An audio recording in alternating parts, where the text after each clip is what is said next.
Chapter 26. Saturday morning, Reva woke up early and quickly slipped into a pair of gray wool slacks and a cream-colored cashmere pullover.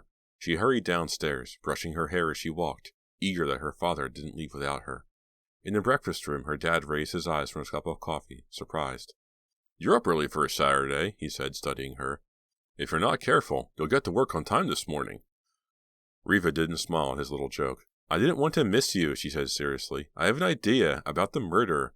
The smile quickly faded from his face. He put down his coffee mug. "What's your idea?" "I'll have to show you when we get to the store," Reva said. "I'm not sure, but I may have a clue. It came to me in the middle of the night." Reva had done a lot of thinking during the night, about the robbery, about Mitch, about Hank, and about herself. She wasn't happy about herself, she realized, about how hard, how cold she had become. But Mitch's murder and the feelings it had stirred in her had hinted that it wasn't too late. There was still some of the old Reva hiding behind the hard shell she had built around herself.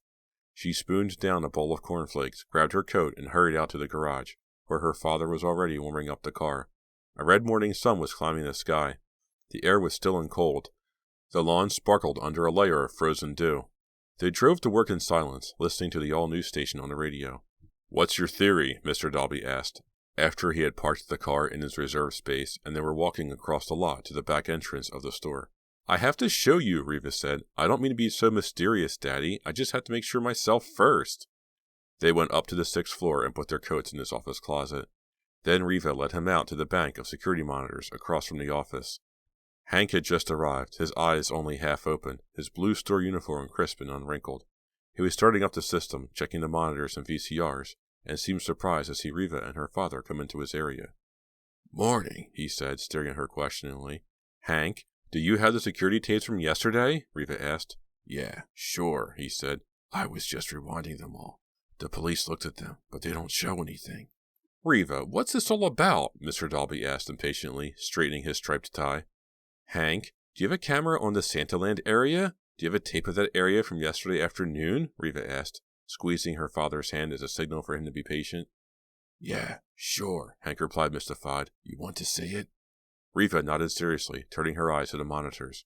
"Why do we have to look at Santa Claus?" Mr. Dalby demanded. "I'm not sure," Reva said, her eyes on the screens. "I just have this idea." A few seconds later, one of the monitors began showing the Santaland area. Reva moved closer to study the screen. There was the store Santa, with a little girl in his lap. He was ho-ho-hoing away. The girl was shy, reluctant to talk. After a while, he lifted her off his lap and signaled to the elf to bring in the next child. "Stop it right there," Reva instructed Hank. The picture froze. Reva studied the Santa's face. "I'm right," she told her father. "I knew it, I'm right." He waited for her to explain. "It isn't Rob," she said. "It's someone else." "Huh?" Hank exclaimed. Mr. Dalby just stared at her, completely bewildered. "That's not my friend Rob, even though he was supposed to be there. It's someone else. Someone Rob must have asked to cover for him." "I don't understand," her father said nervously, fiddling with his tie. "Why would your friend do that?" "I don't know," Reva said. "Maybe so he'd be free to kill Mitch. I really don't think Rob could do it, but it does seem a little suspicious, doesn't it?" Her father nodded. "I guess," he said thoughtfully, staring at the frozen image on the screen. "Michael actually gave me the idea," she told him excitedly. "Michael? After Michael sat on Santa's lap, he told me that Santa was a fake. He said Santa was wearing a pillow under his coat," Reva told him. "Well, I didn't think about it until the middle of the night. Then I remembered that Rob doesn't wear a pillow. He's a real chub. He doesn't need a pillow. So I realized that the Santa Michael talked to must have been someone else." "But that doesn't prove that Rob is a killer," Mr. Dalby said. "Of course not," Reva replied. "But there's something else. Rob and Mitch had a serious fight that morning, a fist fight in the stock room. I saw them. I tried to break it up. They were really going at it, trying to kill each other." "Rob and Mitch?" Hank asked, surprised. "What were they fighting about?" "I don't know," Reva replied. "Afterward, Mitch wouldn't tell me, but it was a really bad fight. Rob was really trying to take Mitch's head off." "And then a few hours later, Mitch was dead," Mr. Dalby said, thinking out loud. "It was so weird," Reva said. "Rob is the quietest, most mild-mannered guy I know. He's always so sweet. I couldn't believe he was fighting like that. He was so angry at Mitch." "Angry enough to sneak off and kill him?" Hank asked. Reva shrugged. Her father stared hard at the picture on a monitor screen. "I'm calling the police," he said. Since it was the last Saturday before Christmas, the store was jammed with shoppers from the time the doors opened. And even though it was early, there was already a line of 20 or 30 children waiting impatiently for their big moment on Santa's lap. Reva stood off to one side, her emotions swirling as she watched Rob deal with the kids. Maybe I'm wrong, she thought. Rob always seemed like such a teddy bear, sort of sad sometimes, but always nice. Is it really possible that he's a cold-blooded killer? Maybe I'm wrong. It just doesn't seem possible. It doesn't seem real. And it didn't seem real to Reva a few minutes later when 4 police officers descended on Santa's candy-striped throne. Rob had a little girl, dressed in bright orange sweatpants and matching sweatshirt, on his lap as the 4 grim-faced officers surrounded him. The little girl was angry. "It's my turn," she shouted. One of the police officers gently lifted the protesting girl off Rob's lap. "What's going on?" Rob asked, very worried. "Santa's being arrested," an alarmed child called from the front of the line. "Look, they're arresting Santa Claus. What did Santa do? Oh no! Oh no! Stop them! They can't arrest Santa Claus!" The cries of astonished and alarmed children mixed with the hushed voices of their confused parents. 2 officers grabbed Rob by the arms and helped him up from the chair. One of them reached up and pulled off his beard. Several children, still in line staring at the bizarre scene, gasped. A little boy burst into loud sobs. "Are you Rob Spring?" one of the men demanded. "Yes, but I didn't do anything," Reva heard Rob exclaim over the cries of the distressed children and their parents. "We'd like you to come with us, to answer some questions." The cop pulled Rob away from the garishly decorated throne. The other 3 stiffened, prepared themselves in case he resisted. "But I didn't do anything," Rob repeated fearfully. "Are you going to come quietly with us?" the officer asked in a low, determined voice. This is so awful, Reva thought, glancing at her father, who was watching from the line of children. He just shook his head. Just then, Reva felt herself being shoved aside as someone struggled past her. Regaining her balance, Reva was astonished to see her cousin Pam frantically rushing up to Rob. "Foxy!" Pam cried. "What's happening? Why are they arresting you?" "Does Pam know Rob?" Reva asked herself, surprised. "Why is she calling him Foxy?" "Excuse us, miss." One of the officers tried to move Pam out of the way. "Foxy, what's happening?" Pam demanded, dodging the policeman and grabbing the arm of Rob's Santa costume. "Foxy?" Reva thought. That must be Pam's nickname for Rob. "I only wanted to help you, Pam," Rob cried emotionally. "What?" Pam's face paled. "What did you do, Foxy? What did you do?" "I only wanted to help you. I only wanted to get even," Rob yelled, glaring past Pam to Reva. "What's he talking about?" Reva wondered, suddenly chilled by Rob's wild, angry stare. "Is Rob confessing? Is he confessing that he killed Mitch?" "I only did it for you," Rob told Pam. "Foxy, I don't understand," Pam said weakly, and covered her face with her hands. Mr. Dalby stepped forward and put his arm protectively around his niece. The 4 officers led Rob away. "I only wanted to show Reva," he screamed, turning his head back toward Pam, his red Santa cap falling to the floor. Then he and his dark uniformed escorts disappeared down the short flight of stairs. Parents began pulling their troubled children away from Santa Land. The area resounded with children's cries, angry adult voices, confused, nervous chatter. Reva stood near the wall, oblivious of the noise and confusion, thinking hard, trying to figure out what Robin meant. He had screamed that he did what he did for Pam, that he only wanted to show Reva. Show Reva what? What could killing Mitch possibly show Reva? Am I the cause of Mitch's death? Reva wondered. How can that be? She looked across the now empty aisle to where Pam was standing, staring at her, studying her, accusing her. Chapter 27. Reva surprised herself by going back to the makeup counter and staying the rest of the day at work. She involved herself in the customers, listening to their demands, working hard, forcing herself not to think about anything that had happened. Whenever there was a brief lull, the frightening pictures would flash back in her mind. Pam's accusing stare, Rob's wild, terrified shouts, Mitch folded and bloody in the carton. At least the murderer has been caught, Reva thought, consoling herself. At least Rob was found out before he could kill again. The day went by surprisingly fast. The store closed at 7. Reva's father had to go to a meeting earlier in the afternoon, so she'd have to go home on the bus.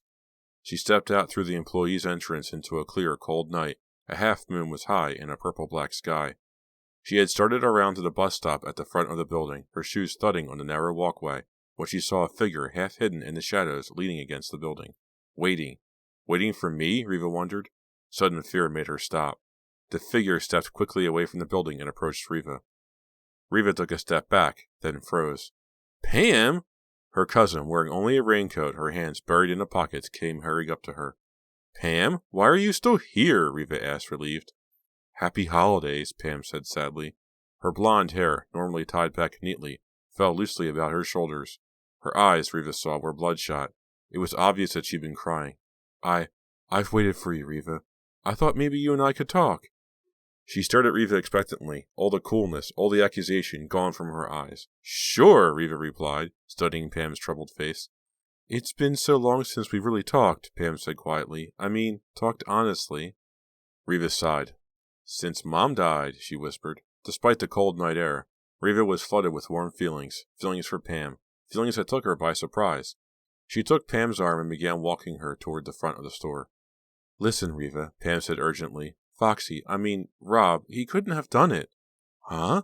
He couldn't have killed Mitch, Riva. No way, Pam said with real emotion. I know him too well.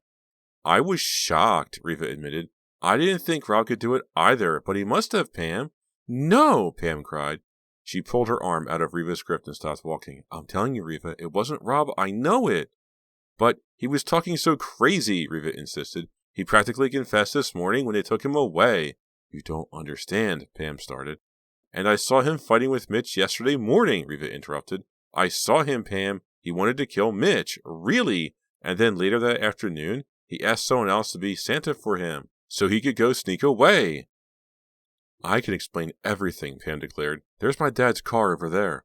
She pointed to the hulking Grand Prix at the curb. Please, Riva, let's sit down, get out of the cold. Let me explain. Give me a chance. Of course, Riva said. She followed Pam to the big old car and climbed into the passenger seat. It smelled old, sour. I know why Foxy was fighting with Mitch, Pam said, sliding behind the wheel, starting to talk before she'd even slammed the door. It was my fault. Your fault? Foxy knew that Mitch was blackmailing me, Pam revealed. That's why he was fighting with Mitch. Riva's mouth formed an O of surprise. Huh? Mitch? Blackmailing you? Come on, Pam. Why? Pam hesitated. She rested her forehead on the wheel for a few seconds before sitting up again. It's too long a story, Riva. I'm sure it'll all come out. But later. Right now, I want to talk about Rob. Riva eyed Pam suspiciously. What is it she doesn't want to tell me, she wondered. Why would Mitch be blackmailing her? So why did Rob ask someone to take his place as Santa, she asked. It's all very innocent, really, Pam said, sighing. He got a friend of his to stand in for him for an hour, so he could go see me. You? Rob and I have been going together for nearly 6 months. He knew I was very upset about things, so he sneaked off to see me, just to be with me. Riva knew Pam was telling the truth, but there were still things to be explained. What was he saying when the police took him away, Pam? Riva asked. What did he mean that he was only trying to show me? Foxy told me that he had been doing mean things to frighten you, playing cruel jokes. He said he put a needle in your lipstick, and he sent you things, a cologne bottle, a mannequin in a box. I told him it was silly, but he was just so angry at the way you treated me, and how awful you were to me, and how you tricked him into being Santa Claus, how you humiliated him in front of everyone. Riva avoided Pam's eyes. But that's all he did, Pam continued. You've got to believe me. He didn't kill Mitch. I know he didn't. I know he couldn't. Riva saw that Pam had tears in her eyes, and to Riva's surprise, she did too. You had a right to be angry at me, she told her cousin, her voice a whisper. Rob did too. I guess a lot of people do. Then with sincere feeling, Riva reached over to Pam, threw both arms around her shoulders, and wrapped her tightly in a long hug. I'm really sorry, Pam. Really, I'm so sorry, she said. Can I drive you home? Pam asked, tears rolling down her cheeks. I want to call to find out what happened to Foxy. Yeah, thanks, Riva said. Maybe you could stay for dinner and we could talk, catch up. Maybe, Pam said, searching for her car keys. They were 2 or 3 blocks away when Riva realized she didn't have her bag. I must have left it up in Daddy's office, she told Pam apologetically. Can we go back and get it? Pam made a U-turn at the next light. When they reached the store, Riva directed her around the back to the employee's entrance. Wait right here, she told Pam. I'll be down in 2 seconds. Riva stepped into the narrow corridor, surprised to see that the night guard wasn't at his table. Daddy wouldn't be pleased about that, she thought. She walked quickly through the dark, empty back hallway and stepped out into the main floor, her eyes searching the darkened store. Except for some pale ceiling lamps against the far wall, the only light came from the twinkling tree lights on the tall Christmas tree under the balconies. Chill out, just chill out, she warned herself, feeling her old fear begin to return. Just a suggestion of the terror she always felt, a heaviness in the pit of her stomach. But she knew it would soon spread. The fear would soon spread until it had her in its grip. Stupid phobia. Chill out, Riva. There's nothing to be afraid of. What was that music? Riva stopped to listen. Someone had left the music system on. Silent Night echoed eerily through the empty store. The Christmas tree lights still on, the music still playing. No guard at the back door. Someone had been careless, Riva decided. It's a good thing Daddy's not here. He'd make someone pay for these slip-ups. The fear tried to push her back, keep her frozen in the center of the aisle. But with the soft Christmas music in her ears, she forced herself forward. She held her breath until she reached the employee's elevator, then slipped inside and rode up to the 6th floor. She stepped out into the executive waiting room, feeling relieved, feeling proud of herself for not allowing the fear to overwhelm her. Moving quickly over the plush carpet, she hurried toward her father's office in the corner. To her surprise, the security monitors were still on, their screens buzzing, filled now with nothing but gray. What's going on around here, she wondered. And then she saw that someone was standing at the monitors. Hank, she called, moving toward him. Hank, what are you doing here? It wasn't Hank. The man who stepped out from behind the bank of monitors was wearing a blue security guard's uniform. The buzzing gray screens washed him in gray, so that he seemed unreal, a strange video creation.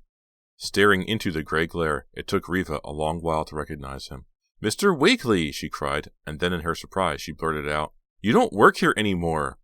I still have some work to do, he said.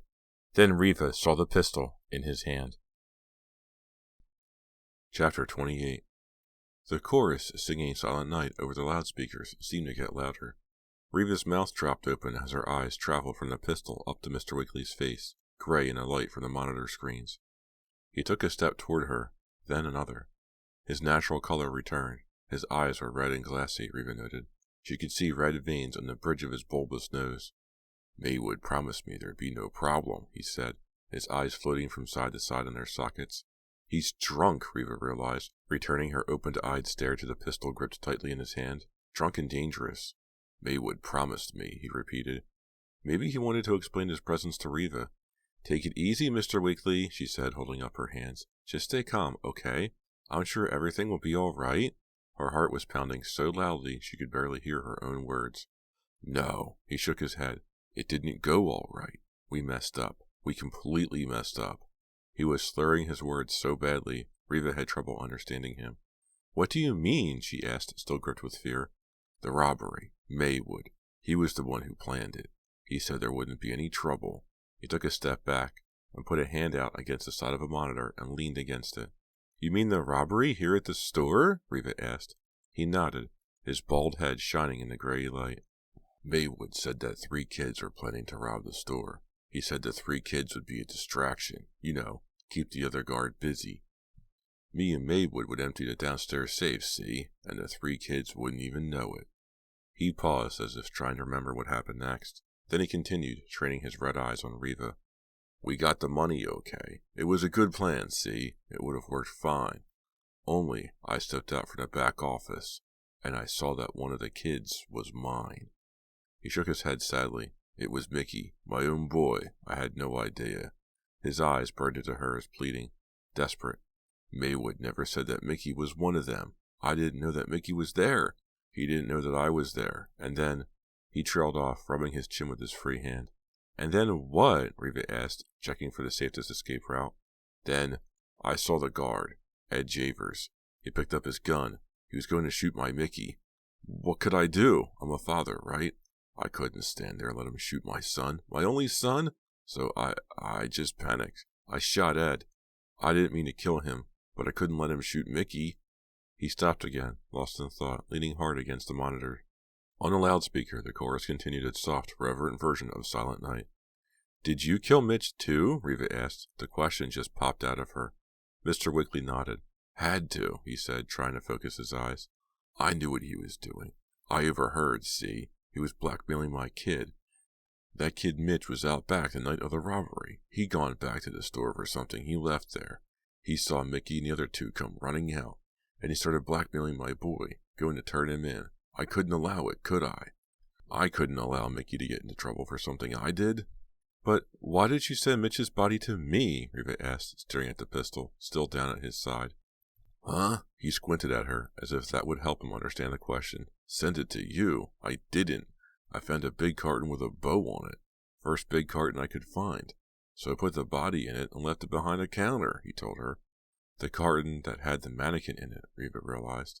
It still had her name on it, and it had gotten delivered to her all over again. Mr. Wiggly squinted at her. And now, here I am. I came back to finish my work here, see? I just want to get paid. From the safe in your daddy's office. He gestured toward the office with the pistol. Too bad, he said, standing up straight. His eyes seemed to be focusing now, clear and cold. He raised the pistol. You've given me no choice. No, Reva screamed and whirled around to run. Her legs felt as if they weighed 1,000 pounds, but she forced herself forward, bending low as she ran, her entire body tensed in anticipation of the gunshots. He was coming after her, the pistol poised. She could hear his heavy breathing, hear the heavy pad of his shoes on the thick carpet. What can I do? Where can I go? She wondered. The empty offices flying by in a blur. If I could just get into the elevator? No. Too risky. Too slow. Then where? If she could double back to her father's office, she could lock the door, lock herself in, call out for help. Yes. How could she get past him to get back there? No time to think about it. No time to make a plan. She just had to do it. She reached the waiting room, circled the couch, took a deep breath, and ran right at him. His mouth dropped open in surprise. Don't shoot, don't shoot, don't shoot. She dodged past him, running hard, running at full speed. It took her a while to realize that the object that rang past her was a bullet. Oh! She uttered a terrified cry. Another explosion behind her, this one louder, this one scarier since she knew what it was. Another bullet rang past, lodging in the wall ahead of her. Reva froze. Her father's office was still halfway down the hall. I cannot run a bullet, she thought. And then her thoughts seemed to melt into bright colors, unconnected words, a loud, insistent ringing in her ears as her panic drove out everything else. She backed up toward the low balcony overlooking the store. Her back hit the railing. She didn't really know where she was. She didn't really know why she had stopped, why she was standing there, what she was doing. A grim smile on his face, the smoking pistol held high. Wakely dived at her. Chapter 29.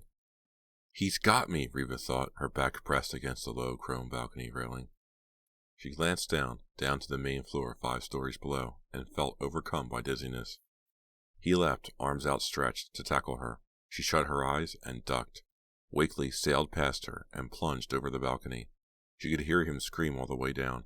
Then she heard the clatter of glass, a cracking sound, a low cry, a hard thud, and then a deafening final scream, followed by an electrical zap zap zap, and a roar that seemed to shake the walls. Reva peered down to the first floor. She cried out, raising her hands to her face when she saw Wakely down there, his eyes frozen open in a wide stare of horror, his body being jolted in the midst of a blinding red and yellow electric current. It's the Christmas tree, Reva realized, still covering her face, turning away from the horrifying sight. Wakely had landed on the tree, and it shorted out. Reva felt sick. She heard the last few pop-pop-pops like automatic gunshots, and then the current fizzled out. Oh, she moaned softly. And suddenly, someone was holding her. Strong arms were around her, supporting her, comforting her. Hank! I was downstairs, fixing a video cam, he said softly, holding her tighter. I saw everything. On the monitor in the basement. It's all on tape. Wakely's confession, everything. She raised her head from his chest and met his eyes, still dazed. Huh? How? I told you, I was an electronics genius, he said. I tried to get up here to help you. Sorry I couldn't get here sooner. At least you're here now, Reva said weakly, and then she collapsed into his arms. Chapter 30. Reva sat between Hank and Rob on a long wooden bench. They huddled together, hunched in their coats, collars up, squinting against the bright glare of the lights above them. Footsteps echoed on the marble floors, and from time to time a door would open and a uniformed police officer would hurry past. Reva and the 2 boys had been sitting outside the Shadyside Police hearing room for nearly an hour, staring at the tile walls, not talking much, nervously waiting for Pam to come out. What's it like in there? Hank asked Rob, gesturing to the tall double doors that led inside. It's not bad, Rob said, shivering. It's warmer than out here. The North Pole is warmer than out here, Reva cracked, holding on to the arm of Hank's overcoat. There are a bunch of little rooms back there, Rob said, with chairs and desks and stuff, that's all. And one-way mirrors, right? Hank asked, so they can spy on you. Rob chuckled. I don't think so. I didn't see any mirrors at all. How long were you in there? Reva asked, glancing expectantly at the door, then checking her wristwatch. About an hour, maybe a little more, Rob replied. I was scared. but I knew I hadn't done anything wrong, he blushed, except for those mean things I did to you. I deserved it, Reva said softly. Then she laughed. Besides, I'll find a way to pay you back. It's my turn. Rob became concerned. You're joking, right? Reva nodded slyly. Maybe. They sat in silence for a while, staring at the double doors, willing them to open. Reva gripped Hank's hand tightly. What do you think will happen to Pam? Hank shrugged. The doors opened. Pam came walking out, weary and pale, flanked by her somber parents. She brightened a little when she saw Reva and the two boys waiting for her. They jumped to their feet as Pam and her parents approached, their footsteps echoing in the high-ceilinged waiting room. Pam, what happened? Reva asked, hurrying to her. Pam shrugged and glanced back at her mom and dad. There's going to be a hearing, she said. In the meantime, I'm in my parents' custody. Custody? Reva exclaimed. What a horrible word. Pam's going to be okay, her father said brusquely. She's never been in trouble before, her mother added, so they're only going to charge her with trespassing. What about Mickey and Clay? Rob asked. I don't know, Pam said, shaking her head sadly. Mickey's hearing won't be until after his father's funeral. He's staying with his aunt. Clay's hearing is next week. They all walked out the door and down the steps of the police station. A light snow had begun to fall. Tiny wet flakes had tickled Reva's nose and felt good on her cheeks. The sidewalk and ground were already white. She searched for the moon, but it was covered by clouds. Holding Hank's hand, Reva glanced at Pam on her other side. Pam smiled at her, and Reva stopped, turned away from Hank, and gave Pam a long hug. I feel so warm, Reva thought, so light, as if a layer of ice had melted away from me. If I hadn't been so cold, so bottled up, so hateful, maybe none of this would have happened. What a shame that such horrors had to take place before I could feel again, Reva thought. Now she felt sadness and relief that it was all over. I have real feelings now, she realized. Warm feelings, sad feelings. Silently, she made a New Year's resolution to herself never to lose those feelings again. Then, leaning against Hank, she walked with the others through the silent night into the soft falling snow. This has been a Nightfall Audiobooks production of Silent Night, A Fear Street Super Chiller, Book 2 by R.L. Stine. Hey everyone, it's Chris again with Nightfall Audiobooks. Thanks for listening to Silent Night. This has been a long time in the making. Ever since I started this podcast, Silent Night was the one I really wanted to do the most. I had always had this one in mind to be my Christmas book. This book is 30 chapters long. It took a really long time for me to get to it and to get it done. I started recording it, and I ended up staying home a lot. For some reason, I forget what it was, so I couldn't make it to my primary studio to record. So while I was home, I found myself with more free time than I thought I would have. So I've recorded The Snowman, which is the book after this, and I got that completely finished before I got back to Silent Night. So when I got back to my primary studio and I began to record Silent Night again, I found it really hard to get invigorated and get back into it. And then my whole family came down with COVID, and I found myself with a large chunk of time that I was home again because we had to be in quarantine.